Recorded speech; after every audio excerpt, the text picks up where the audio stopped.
Subscribe करें और bell दबाएं ताकि कोई खबर रह न जाए।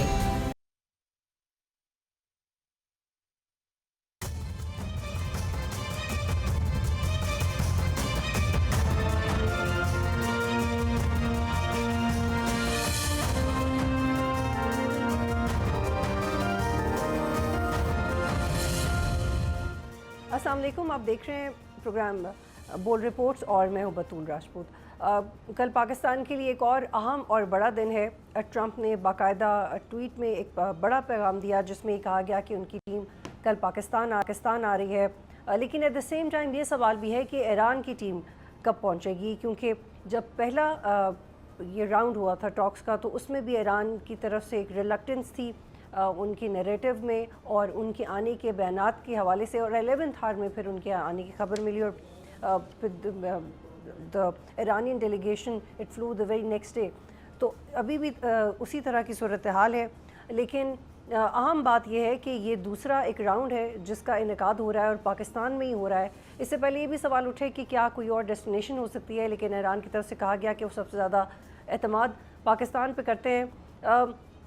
लेकिन इस वक्त जो पोजीशनिंग की गई है उसमें कितनी फ्लेक्सिबिलिटी है, डेफिनेटली किसी न किसी हद तक फ्लेक्सिबिलिटी होगी, इसीलिए इस दूसरे नशस्त का एहतमाम किया गया है। इस पर मज़ीद तफसील से बात करने के लिए हमारे साथ मोहसिन बेग साहब मौजूद हैं, सीनियर जर्नलिस्ट तौहीद साहब मेरे साथ ज्वाइन करेंगे, IR एक्सपर्ट हैं। बहुत शुक्रिया आप दोनों का। मोहसिन बेग साहब, आपको क्या लगता है कि जो ईरान अब तक कंफर्म नहीं कर रहा अपने आने के हवाले से, अपने वफ्द के हवाले से, क्या वो प्रेशर टैक्टिक्स हैं? ये तो पहले भी किया गया, अभी करने की क्या ज़रूरत थी, और क्या इसका फ़ायदा भी हुआ है ईरान को? बहुत शुक्रिया। बेसिकली तो चीज़ें काफ़ी हद तक तय हैं और जो टाइमिंग है उनके आने की वो मेरे ख्याल में सिक्योरिटी रीजंस की वजह से नहीं बताई जा रही होगी। Otherwise everything is in schedule और उसी वजह से अमेरिकन डेलीगेशन भी आ रहा है। तो मेरे ख्याल में उधर से कोई ऐसी हिचकिचाहट नहीं है। बेसिकली कुछ चीज़ें ईरानियंस की तरफ से जवाब में आई, जो ट्रंप साहब ने ट्वीट किया है या जिस किस्म की वो सुबह उठते हैं कुछ और बयान दे देते हैं और रात को कुछ और दे देते हैं। बेसिकली तो उनको खुद समझ नहीं आ रही कि उन्होंने क्या स्टेटमेंट देनी है और किस किस्म का ट्वीट करना है। उसके ऊपर रिएक्शन ईरान का ज़रूर था। तो मेरे ख्याल में जब आप पीस नेगोशिएशन या किसी भी नेगोशिएशंस में जाते हैं तो आप दोनों पार्टीज़ को थोड़ा सा बिहेव करना चाहिए ताकि वो प्रोसेस जो है डिरेल ना हो और उसमें कोई डिले या गलत फहमियाँ ना हो। अब जो की पॉइंट्स थे वो तो ऑलमोस्ट सेटल हैं। अब आने के टाइम पे या उसको मैच्योर करने के टाइम पे कुछ गलत फहमियाँ बेसिकली वो तो अमेरिका ट्रंप साहब ने ही की हैं और वो मेरे ख्याल में अगर उनके हाथ से ट्वीट ना हो या ज़बान से कोई ऐसे अल्फाज ना हो तो ये पीस प्रोसेस जो है वो साइन भी होगा और वो सारी दुनिया के लिए एक अमन का पैगाम है और पूरी दुनिया डिस्टर्ब है और पूरी दुनिया देख रही है उनका बिहेवियर। तो मेरे ख्याल में ईरानीज ने बिल्कुल कमिटमेंट की होगी। मुझे नॉलेज नहीं है कि उनके टाइमिंग क्या है, लेकिन वो मेरे ख्याल में ज़रूर आएंगे। बिल्कुल। और ऑस्टेंसिबली ओवैस सईद साहब, जब इतने इंतजामात किए जा रहे हैं, हाई अलर्ट है सिक्योरिटी इस्लामाबाद में और एक कॉन्फर्मेशन है too because of the attitude of the state कि डेफिनेटली कोई बड़ी डिप्लोमेटिक एक्टिविटी होने जा रही है after the confirmation tweet by Trump. तो आप क्या समझते हैं कि क्या ईरान चाहेगा कि नेवल ब्लॉकेड को मुस्तकिल तौर पे ख़त्म हो? कल भी हमने इस हवाले से बात की और आज ईरानी वज़ीर ख़ारजा के तर्जुमान ने भी कहा कि ये पाकिस्तान की सालसी में होने वाली जंगबंदी के मुआहदे की खिलाफ वर्जी है। ये भी रिपोर्ट किया जा रहा है कि ईरान दूसरे राउंड में शिरकत के लिए नेवल ब्लॉकेड को लिफ्ट करने की शर्त आयद करेगा, क्योंकि वो ये समझता है कि अक़वाम मुत्तहिदा के चार्टर 4.2 की खिलाफ वर्जी है। आपको लगता है कि आसानी से ये शर्त मान ली जाएगी और फिर बातचीत आगे बढ़ेगी? बहुत बहुत शुक्रिया। देखिए, मैं समझता हूँ कि डिप्लोमेसी के अंदर जो है वो एक स्लो प्रोसेस है और जिस तरह अभी बेग साहब फरमा रहे थे कि जो एक असूल होता है उसमें होता है कि सीक्रेसी होती है, कॉन्फिडेंशियलिटी होती है। बंद कमरे के अंदर जब बातचीत होती है तो उसके अंदर बहुत ही सेंसिटिव इश्यूज डिस्कस हो रहे होते हैं और अगर उनका इस डिप्लोमेसी के दौरान जो बहुत ही नाजुक मरहला है, इस वक्त क्रूशल फेज है, उसके अंदर अगर चाहे वो ट्रंप साहब जो हैं वो अपने पिक्यूलियर स्टाइल में बातचीत के दौरान वो लीक करें या फिर वो अपने सोशल मीडिया पोस्ट से करें, तो वो फिर बहुत ज़्यादा डैमेज करता है, डिरेल करता है पॉलिटिकल प्रोसेस को। दोनों मुल्कों ने बहुत एक लंबा सफ़र तय किया है, 47 साल का मिसट्रस्ट है, 47 साल की हॉस्टिलिटीज़ है, ईरान की एक पूरी तारीख है, जो उन्होंने शहादतें दी हैं, सफरिंग्स हैं उनकी। तो ये एक पाकिस्तान की एक रिमार्केबल डिप्लोमेटिक एफर्ट है जिसके तहत एक प्लेटफॉर्म उन्हें प्रोवाइड किया जा रहा है। मैं समझता हूँ कि जो स्टेटमेंट्स आ रहे हैं उनको आप बिटवीन द लाइंस आप पढ़ने की कोशिश करें कि जो स्टेटमेंट्स आ रहे हैं वो ज़्यादातर एग्रेसिव पोस्चरिंग है, और एग्रेसिव पोस्चरिंग ज़्यादातर अपने डोमेस्टिक पर्पसेस के लिए है, क्योंकि दोनों मुल्कों में हार्डलाइनर्स मौजूद हैं। ईरान के अंदर रेवोल्यूशनरी गार्ड्स हैं जो ये समझते हैं कि उनके पास एक वक्त है, अपर हैंड है उनका, और वो ये समझते हैं कि कहीं ऐसा ना हो कि गुज़िश्ता 2-3 मरतबा जो न्यूक्लियर टॉक्स के दौरान उन पे जंग मुसल्लत की गई इजराइल और अमेरिका की जानिब से, वो दोबारा रिपीट ना हो। तो वो ये चाहते हैं कि पूरी एक एश्योरेंस हो, गारंटी हो। दूसरी जानिब इजराइल जो है मुस्तकिल एक प्रेशर डाल रहा है, एक स्पॉइलर है, मुस्तकिल प्रेशर डाल रहा है कि अमेरिका जंग में चला जाए। मैं समझता हूँ कि इस वक्त ना ईरान चाहता है जंग में दोबारा जाने के लिए, डिस्पाइट कि एक पॉइंट ऑफ स्ट्रेंथ से वो इस नेगोशिएशन में है, और ना अमेरिका चाहता है। डोनाल्ड ट्रंप तो is desperately looking for an off ramp, और मेरे ख्याल में पाकिस्तान ने उन्हें प्रोवाइड किया है। और इसके अंदर जो सबसे बड़ा जो एफर्ट देखिए कि पाकिस्तान की लेकिन ओवैस, तो it's a I hold you here, आप ये कह रहे हैं कि पाकिस्तान ने ये मौका फेस सेविंग का प्रोवाइड किया है, और इंटरनली दोनों ममालिक नहीं चाहते कि जंग हो। तो फिर हम ये देख रहे हैं कि ऑन एंड ऑफ जो बयानात दे रहे हैं, फॉर एग्जांपल ट्रंप ने कहा कि 47 ईयर्स में डिप्लोमेसी ही नहीं थी, और अगर ईरान ने हमारी बात नहीं मानी तो हम वो करेंगे जो पहले सदूर को ऑनर हासिल नहीं हुआ, विल ब्लो देम अप। तो फिर ये क्यों कर रहे हैं ट्रंप? और चूंकि आप अमेरिका में बहुत काम करते रहे, तो पल्स क्या है इस चीज़ को ट्रांसलेट पर्टिकुलरली यूएस में कैसे किया जाता है? देखिए, डोनाल्ड ट्रंप जो है इस वक्त फंसे हुए हैं। डोनाल्ड ट्रंप, 2 बड़े सर्वेज आए हैं, एक प्योर रिसर्च इंस्टीट्यूट का है जिसमें ये है कि 60% of American oppose the war.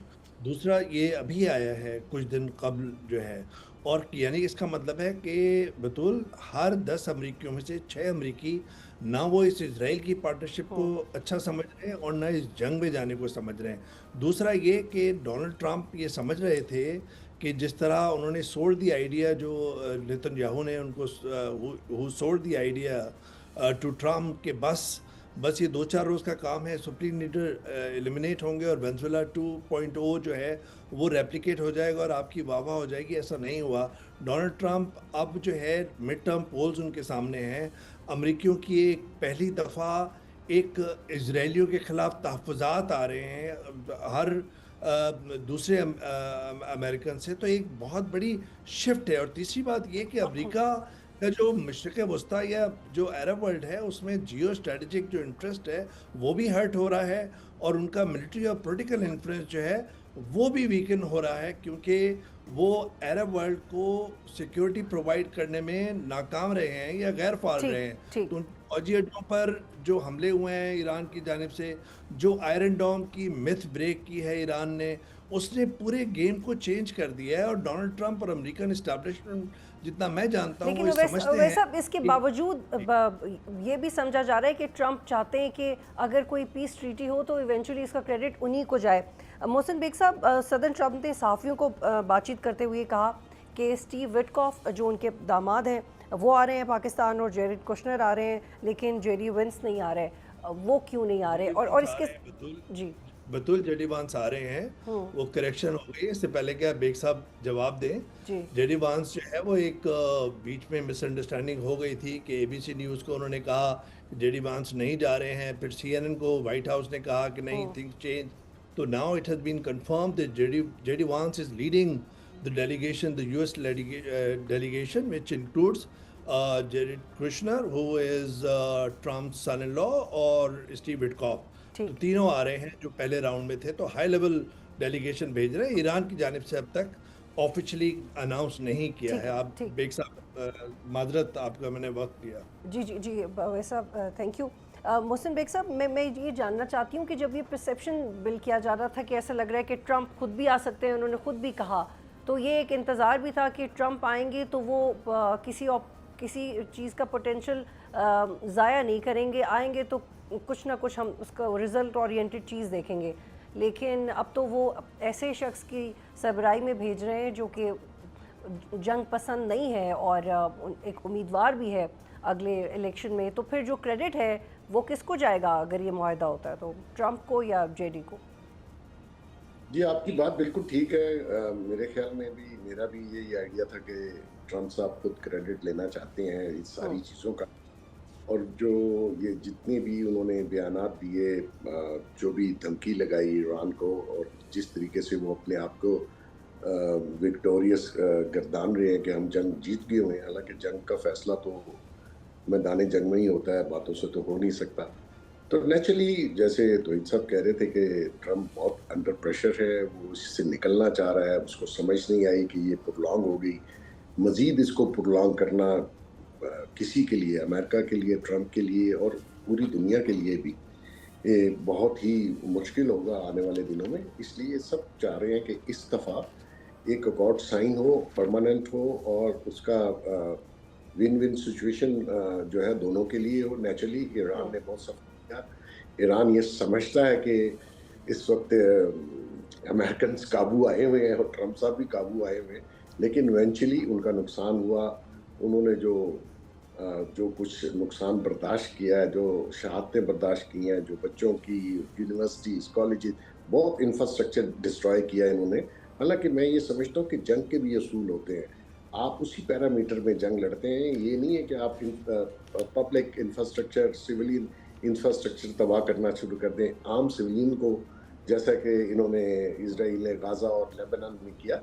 तो मैं ये समझता हूँ कि जो इंशाल्लाह इस बार जो अकॉर्ड्स हो रही हैं इस्लामाबाद टॉक्स, ये फाइनल होगा। इसके बाद देखिए डिप्लोमेसी में भी और वैसे भी आपको एक दो चांस ही मिलते हैं कि आप आके, ज़रूरी नहीं है कि आप बात भी करना चाहें और अपनी शराइत भी मनवाएं, कुछ गिव एंड टेक होता है। पिछली दफ़ा भी बिल्कुल साइन करने के लिए रेडी थे, रिकॉर्ड्स पिछली दफ़ा हो जानी थी, सम रीज़न क्योंकि डीजी वैंस बहुत ज़्यादा बार बार फ़ोन कर रहे थे ट्रंप साहब को, और आखिरी फ़ोन कॉल पे ही मसला थोड़ा सा ख़राब हुआ।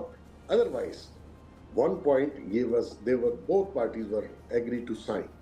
तो इस दफ़ा क्योंकि जितनी भी बैकडोर चैनल से जो भी बातचीत हुई है उसमें ये फाइनल राउंड होगा। लेकिन मोहसिन साहब प्रिसाइजली ये बताइएगा कि अगर पिछला मुआहदा भी किसी वजह से नहीं हुआ, वो भी किसी इन्फ्लुएंस की वजह से नहीं होगा, नहीं हुआ होगा, तो ये जो अभी टीम बनी है अमेरिकन नेगोशिएशंस के लिए, उसमें दो इन्फ्लुएंस हमें नज़र आते हैं। एक कंपैरेटिवली मीडियोकर अप्रोच है टुवर्ड्स द टॉक्स, और दूसरा बहुत प्रो इजरायली अप्रोच है जो कि एक पल्स अमेरिका के अंदर भी है। तो आपको लगता है कि ये भी असर करेगी बातचीत के ऊपर? देखिए, वो जो लास्ट टाइम भी हुआ वो वही अप्रोच थी इजराइल की। एक्चुअली जो इन्फॉर्मेशन यही है कि उन टेलीफोन कॉल्स में वहाँ की भी लोग शामिल थे। तो बेसिकली इस दफ़ा वो गलतफहमियां दूर हो गई, और नेचुरली इजराइल को भी पता है कि वो इतनी प्रोलॉन्ग वॉर में नहीं जा सकता। ईरानियंस किसी सूरत सिलेंडर नहीं करेंगे, वो अपना राइट ऑफ डिफेंस कर रहे हैं। उन्होंने जो तकलीफ उठानी थी वो उठाने के बावजूद भी वो सिलेंडर नहीं किए, और अब भी वो सिलेंडर नहीं करना चाहते। वो नेगोशिएशन में विद स्ट्रेंथ आ रहे हैं, नॉट अ वीकनेस।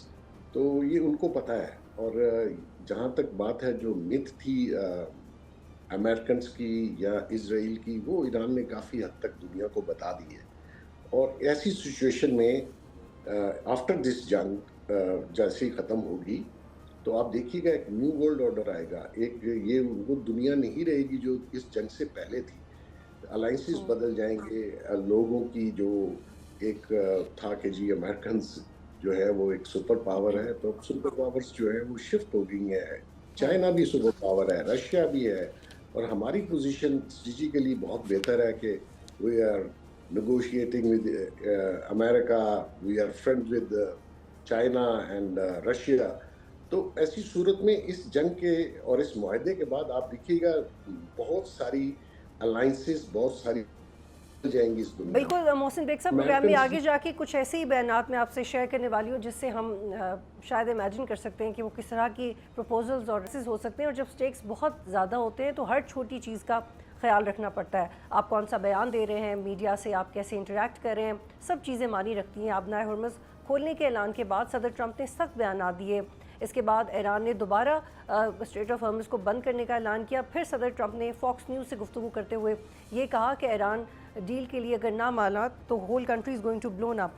तो how we are going to get into the optimistic talks, और फिर रशिया कैसा रोल प्ले कर सकता है, और क्या न्यूक्लियर इनरिचमेंट के हवाले से जो फैसिलिटी ईरान में है क्या वो पाकिस्तान में आ सकती है। एक ब्रेक लेते हैं, फिर बात करेंगे।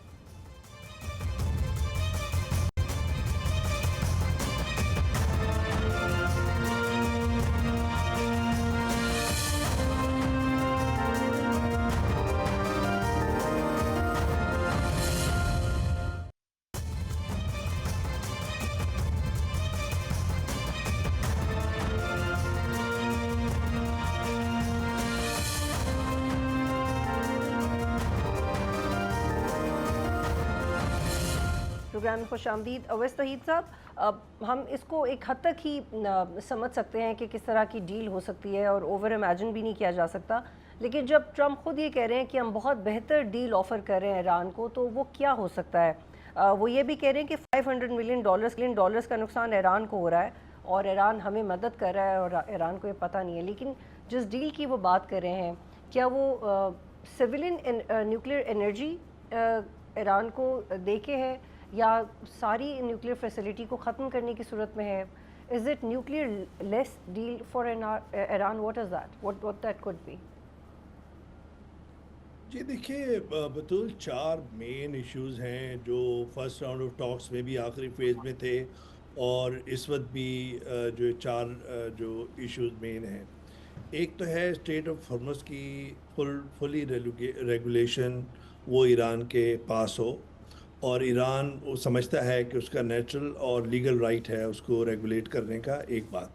दूसरा, ईरान समझता है कि स्ट्रेट ऑफ हॉर्मुज़ जो है उसकी रेगुलेशन उसके लिए बहुत अहम है और न्यूक्लियर वेपन से ज़्यादा उसने एक डेटरेंस का काम किया है इस जंग के अंदर, जहाँ पे वो वेस्टर्न पावर्स को या सुपर पावर को एक तरह से घुटने टेकने पे मजबूर कर दिया, एक बात। दूसरा बड़ा मसला है कि ईरान चाहता है कि लिफ्टिंग ऑफ सैंक्शंस, और इस बात पे भी आमादा है कि कंडीशनल हो लिफ्टिंग ऑफ सैंक्शंस। कोई लगभग जो बहुत ही hundreds of billions of dollars का उनको फ़ायदा होगा अगर वो कंडीशनल होगी वो लिफ्टिंग ऑफ सैंक्शंस, जो 2015 की डील के बाद भी, ओबामा के ज़माने में जो डील हुई थी उसके बाद जिस तरह फेजेस में वो लिफ्टिंग हुई थी। तीसरा है जो अनफ्रीजिंग ऑफ ईरानियन अकाउंट्स, वो कोई लगभग 120 बिलियन डॉलर्स के हैं। तो आप अंदाज़ा लगाइए कि ईरान को रिकन्स्ट्रक्शन रिहैबिलिटेशन में कितनी मदद देगा। कलबाब साहब ने जो हेड कर रहे थे डेलीगेशन को लास्ट राउंड के अंदर, और बहुत ही मुश्तबा खमेनी साहब के बहुत ही अहम लीडर हैं और वो समझते हैं कि इस वक्त जो ईरान की जो ड्राइविंग सीट पे हैं वो कलबाब साहब मौजूद हैं और अब्बास अरागची जो हैं वो नेविगेट कर रहे हैं उस पूरे मामले को।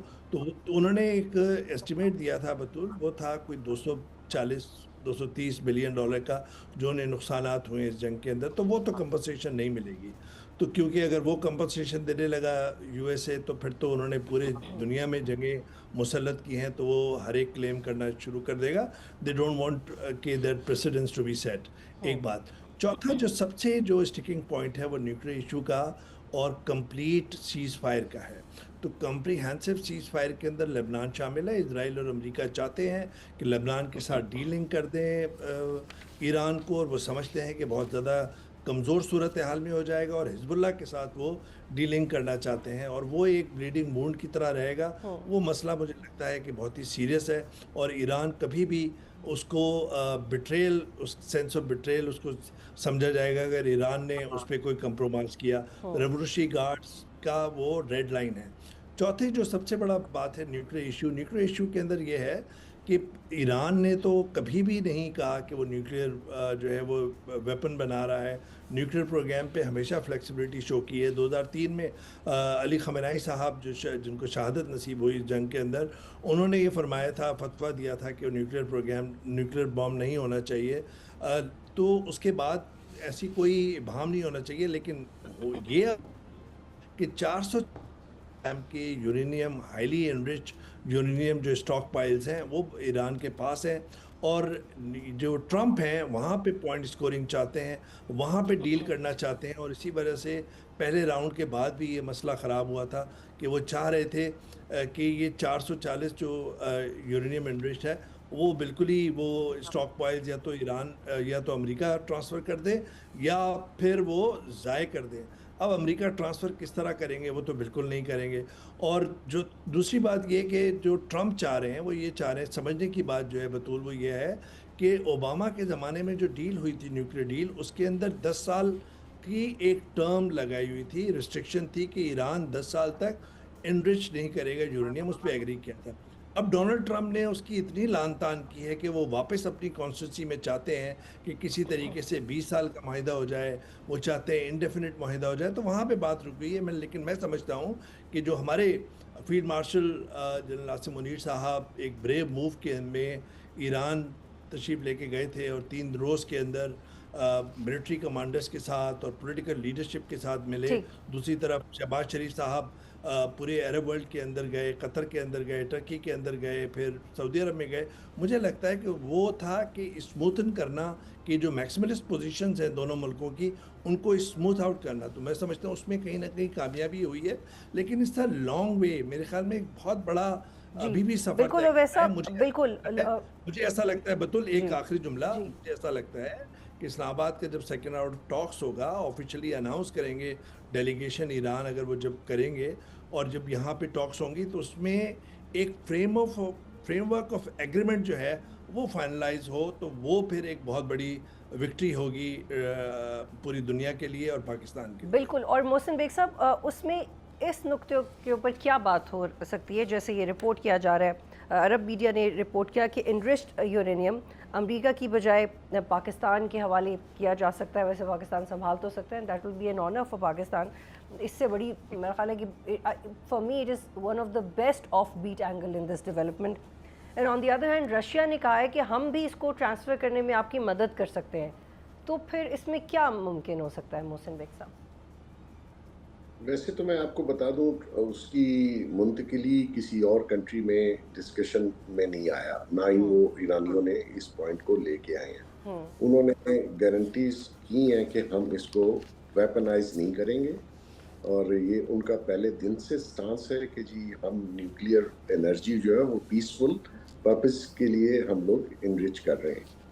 एक बात। दूसरा ये है कि जो ट्रम्प साहब की जितनी भी चीज़ें आई हैं, वो आई डोंट नो वो कैसे बयान दे देते हैं। मतलब ये तो सवाल है अमेरिका का कि ऐसे शख्स के हाथ में प्रेसिडेंसी दे दी है जो बिल्कुल समझने से कासिर है, और अभी भी जब आप एक सॉवरेन कंट्री के ऊपर जंग मुसल्लत करते हैं और फिर जब नेगोशिएशन स्टार्ट हो जाएं, तो या तो पहले दिन से नेगोशिएशंस पे आपको आना नहीं चाहिए था, फिर उसके बाद अगर आपने ये समझना है कि मैं इनको धमका के किसी डील पे ले आऊंगा, तो वो तो मेरे ख्याल में मुमकिन नहीं होगा।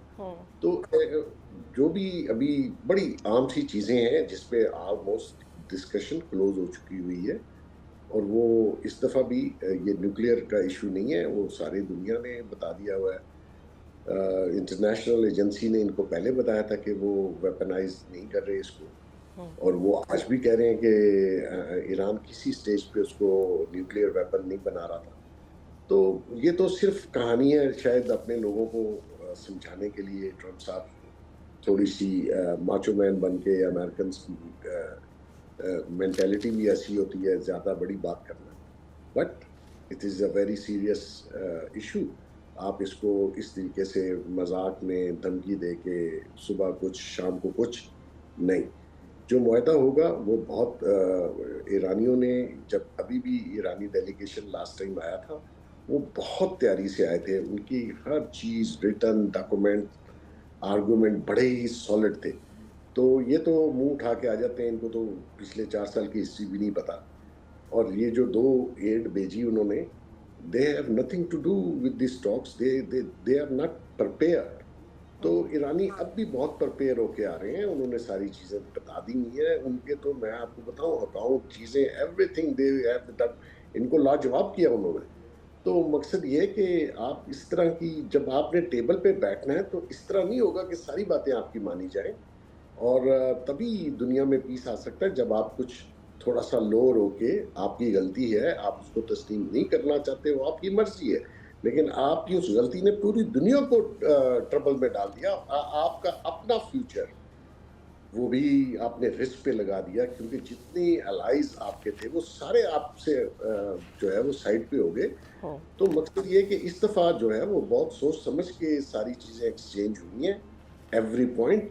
तो I hope for the best कि इस दफ़ा बिल्कुल डील होगी और वो बड़े अच्छे अंदाज से होगी। बहुत शुक्रिया आप दोनों प्रोग्राम में ज्वाइन कर रहे थे। सदर ट्रंप ने एक आम मीटिंग भी बुलाई है और इसमें इनफैक्ट इस हवाले से वॉल स्ट्रीट जर्नल ने भी रिपोर्ट किया है कि अमेरिका ईरान के तेल बरदार जहाज़ों पे कब्ज़ा करने का मंसूबा बना रहा है। तो जब इस तरह की रिपोर्ट्स आएंगी तो जो ट्रंप साहब की वॉलेटाइल तबीयत है या टॉक्स के हवाले से अनसर्टेनिटी है और सवालात बढ़ जाते हैं। एक ब्रेक लेंगे, जब ब्रेक के बाद वापस आएंगे तो कामरान यूसुफ साहब फॉरेन अफेयर्स एक्सपर्ट इसी के ऊपर उनसे बात करेंगे।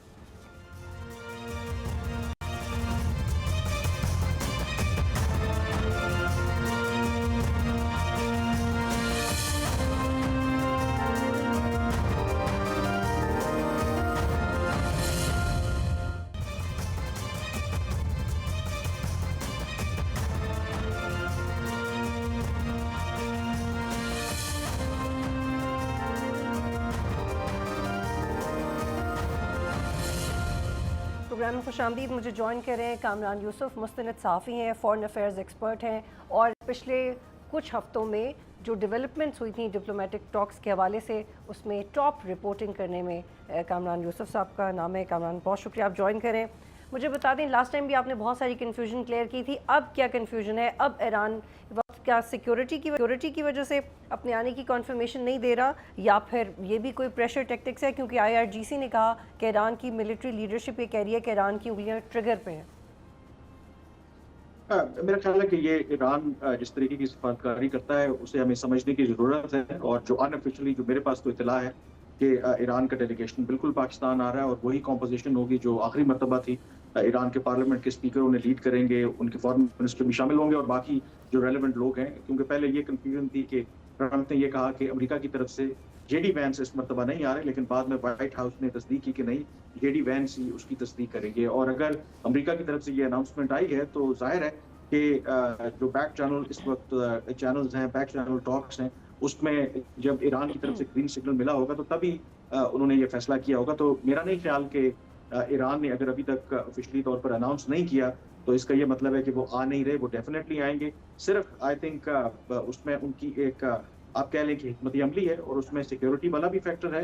And at the same time Iran का ये और जाहिर है कि वो इन टॉक्स में जा रहे हैं, एक हालत जंग में रहे हैं वो अमेरिका के साथ। तो जो अपनी पब्लिक को भी बताना चाहते हैं कि वो from a position of defiance और from a position of strength से ये मुज़ाकरात करने जा रहे हैं। लेकिन क्या इसमें कोई शर्त रखी गई है नेवल ब्लॉकेड लिफ्ट करने की, जैसे इससे पहले लबनान में सीज फायर की शर्त रखी गई थी? मेरा ख्याल है कि ईरान जो अगर देखें, जब उन्होंने स्ट्रेट ऑफ हॉर्मुज़ को जुमे के रोज़ रीओपन करने का उनके फॉरेन मिनिस्टर ने ऐलान किया था और उसके अगले ही रोज़ फिर ईरान ने फैसला किया कि हम री इम्पोज कर रहे हैं। और उन्होंने ये कहा क्योंकि जो सीज़ फायर माहदे के तहत जो अमेरिका ने नेवल ब्लॉकेड है उसे रिमूव नहीं किया और वो सीज़ फायर की खिलाफ वर्जी है। तो डेफिनेटली ये उनकी तरफ से एक मुतालबा हो भी सकता है। और पहले भी अगर आप देखें, जब मुज़ाकरात करने वो इस्लामाबाद में आए थे पहले दौर में, तो उस वक्त भी उन्होंने ये कहा था कि लबनान को शामिल किया जाए जो सीज फायर में, और फिर कुछ एसेट्स अनफ्रीज करने की बात हुई थी, कुछ पेशगी शराइत उन्होंने रखी थी। लेकिन उसके बावजूद ईरान का डेलीगेशन पाकिस्तान भी आया था। ईरान की डेलीगेशन ने अमेरिका के साथ इनडायरेक्टली पाकिस्तान के जरिए और फिर बराह रास्त उनके साथ भी बातचीत की थी। तो वाइल पब्लिकली ये मुमकिन है कि वो यही पोजीशन लें कि हम तब तक हो सकता है कि वो पाकिस्तान में भी आ जाएं, मुज़ाकरात नहीं करेंगे जब तक जो नेवल ब्लॉकेड है अमेरिका वो ख़त्म नहीं करता। लेकिन मेरे ख्याल में जो प्राइवेटली और अदरवाइज मुलाकात बिल्कुल होगी, क्योंकि जब पिछला दौर उस तरीके से कामयाब नहीं हुआ था, 1 हफ्ता हो गया है, तो उस 1 हफ्ते के दौरान बिहाइंड द सीन बहुत कुछ हुआ है।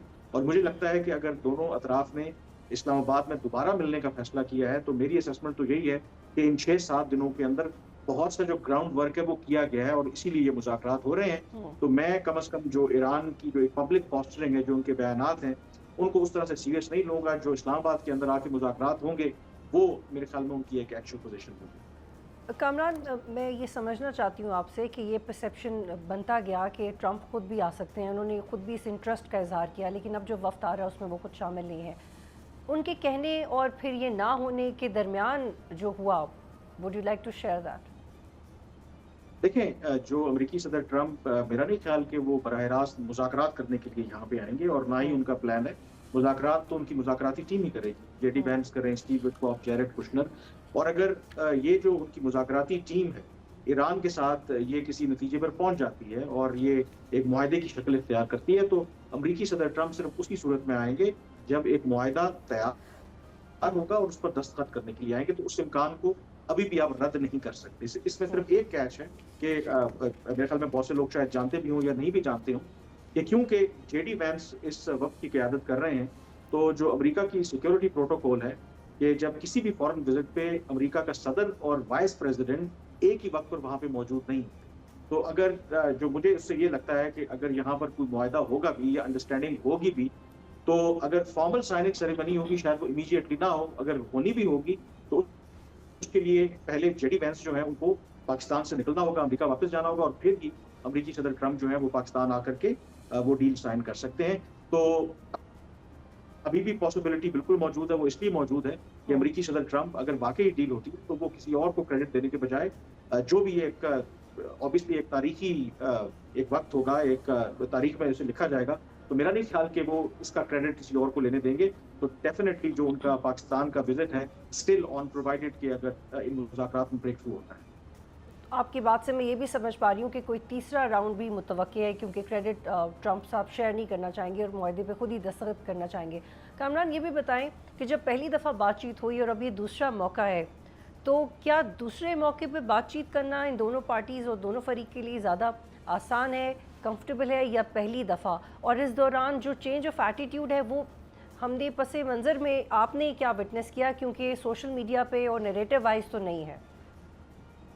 देखिए, मेरे ख्याल में ये तो स्टेप फॉरवर्ड है, क्योंकि पहली मरतबा जब इस्लामाबाद में वो आए थे और 6 हफ्तों की जंग थी, एक बहुत ज़्यादा टेंशन थी और फिर हाईएस्ट लेवल के ऊपर सिंस 1979 ये पहली मरतबा अमरीकी और ईरानी वफूद के दरमियान इस तरीके से इंटरेक्शन हुआ था। तो कम से कम ये जो दूसरा दौर होगा मुज़ाकरात का, तो और 1 हफ्ते के बाद हो रहा है, तो वो वाली हेसिटेशन या वो वाले जो पहले दौर में इश्यूज थे वो तो नहीं होंगे। और मेरे ख्याल में पहला भी जो दौर हुआ वो 21 घंटे की तवील एक नशिस्त हुई, उसमें बहुत सा ग्राउंड वर्क कवर किया गया। तो जब इस मरतबा मुज़ाकरात होंगे और फिर 21 घंटे के वो मुज़ाकरात 6 दिनों में जो बैक चैनल डिप्लोमेसी चलती रही है उसको सामने रखते हुए जब मुज़ाकरात वो करेंगे, तो बहुत सा ग्राउंड वर्क पहले ही प्रिपेयर हो चुका होगा। तो इसलिए मेरे ख्याल में ये जो दूसरा दौर है मुज़ाकरात का, और मेरे पाकिस्तान की तो ख्वाहिश यही है कि ये सिर्फ दूसरा दौर ना हो बल्कि ये हतमी और फैसला कुन दौर। और आप ये समझते हैं कि हो सकता है फैसला कुन दौर? मेरा ख्याल में बिल्कुल हो सकता है और उसकी वजूहात है। वो सबसे बड़ी वजह तो ये है कि अगर आप ईरान और अमेरिका दोनों को देखें, उनकी पब्लिक पोजीशन जो भी हो, दोनों नहीं चाहते कि वो दोबारा जंग की तरफ जाए। ईरान की एग्जांपल आप ले लें, बिल्कुल 6 हफ्तों तक उन्होंने रेजिस्ट किया, उनकी जो गवर्नमेंट आज भी अपनी जगह पे मौजूद है, लेकिन दे ऑल्सो अंडरस्टैंड कि अगर ये दोबारा जंग होती है और दोबारा जंग होगी तो शायद आज जो उनके पास एक लेवरेज है, जो आज उनको डील ऑफर की जा रही है, वो डील उसको उस तरह से ना मिले। एंड सेकेंडली, अगर बगैर डील के ये जंग खत्म हो जाती है तो ईरान के ऊपर जो इक़्तिसादी पाबंदियां हैं वो भी बरकरार रहेंगी, पहले से ज्यादा सख्त होंगी। गल्फ कंट्रीज के साथ जो उनके ताल्लुकात की नौयत है और उसमें भी कोई तब्दीली नहीं आएगी। और अगर अमेरिका की बात करें तो अमेरिका ने ज़ाहिर है कि एक इजराइल के कहने के ऊपर ये स्टेप लिया तो सही, लेकिन उस जंग को वो कंक्लूड करने में नाकाम रहे। वो भी अब निकलना चाहते हैं और उनको इसलिए खदशा है कि अगर दोबारा उनको जंग में जाना पड़ता है, मजबूरन ही चले जाएं, तो फिर हकीकी मानों में ग्लोबल रिसेशन का खतरा है। और जब ग्लोबल रिसेशन का खतरा है तो फिर उसको कोई अफोर्ड नहीं कर सकता। तो बेस्ड ऑन कि जो दोनों फरीकैन हैं उनको दोबारा जंग में जाने में कोई इंसेंटिव नहीं है, तो इसलिए मुझे लगता है कि इस बात के इम्कानात मौजूद हैं कि अगर दोनों जो अतराफ हैं कोई फ्लेक्सिबिलिटी दिखाएंगे, अगर इनके दरमियान एक जो एतमाद की बहुत बड़ी कमी है, अगर एक दूसरे के ऊपर किसी हद तक एतमाद करने के लिए तैयार हो जाते हैं, तो certainly deal is possible. Kamran, very precisely enriched uranium कहाँ खड़ी है इस दूसरे राउंड ऑफ टॉक्स में? देखें, इनरिच्ड यूरेनियम का जहाँ तक ताल्लुक है, ईरान इससे पहले भी शायद इसका इजहार कर चुका है कि जो 60% एक तो इनरिच्ड यूरेनियम ऑलरेडी उनके पास मौजूद है 400 या 450 kg, उसको किसी और मुल्क को देने के हवाले से मुतालिक जो मेरी पास मालूमात है कि शायद उनके लिए किसी नॉन मुस्लिम कंट्री को, यानी कि उन्होंने ये वाज़ेह किया कि अमेरिका को तो बिल्कुल नहीं वो देंगे। रशिया ने ये शो किया था कि वो ले सकते हैं, लेकिन ईरान का जो मेरी मालूमात है कि ईरान किसी नॉन मुस्लिम कंट्री को ये इनरिच्ड यूरेनियम देने में इंटरेस्टेड नहीं है, क्योंकि उनका ख्याल है कि ये हार्ड सेल होगा डोमेस्टिक ऑडियंस के लिए। लेकिन वो चाहते हैं किसी मुसलमान मुल्क को अगर वो लेने के लिए तैयार हो जाए तो उस पर उनको कोई एतराज़ नहीं है। कुछ ये खबरें भी हैं कि शायद वो पाकिस्तान को ये देने के लिए तैयार हैं, लेकिन मेरा जो अपना ख्याल है कि पाकिस्तान ने इस हवाले से कोई फैसला नहीं किया, क्योंकि हम खुद एक न्यूक्लियर स्टेट हैं और हमारे अपने कंसर्न है कि अगर हम ये इनरिच्ड यूरेनियम जो है वो ले लेते हैं, जो 60% जिसको इनरिच किया जा चुका है, तो अननेसेसरीली हमारा जो न्यूक्लियर प्रोग्राम है उस पर एक स्क्रूटनी वो आएगी, तो शायद उसको भी अवॉइड करना चाहते हैं। तो इसका एक मिडिल ग्राउंड निकालना है, but overall I think broader issue जो है वो एतमाद का है। बहुत शुक्रिया कामरान यूसुफ, प्रोग्राम में ज्वाइन कर रहे थे। कल पाकिस्तान के लिए एक बड़ा दिन है। पिंडी और इस्लामाबाद के शहरियों को आने जाने में तो मसाइल हैं, but let's live in the moment और एक दूसरे को मुबारकबाद दें। एक दफ़ा फिर अल्हम्दुलिल्लाह पाकिस्तान को डिप्लोमेटिक स्टेज पे एक कामयाबी और एक ब्रिलियंट शो ऑफ का मौका मिल रहा है। आज तक के लिए इतना ही। प्रोग्राम देखने का शुक्रिया। अल्लाह हाफ़िज़।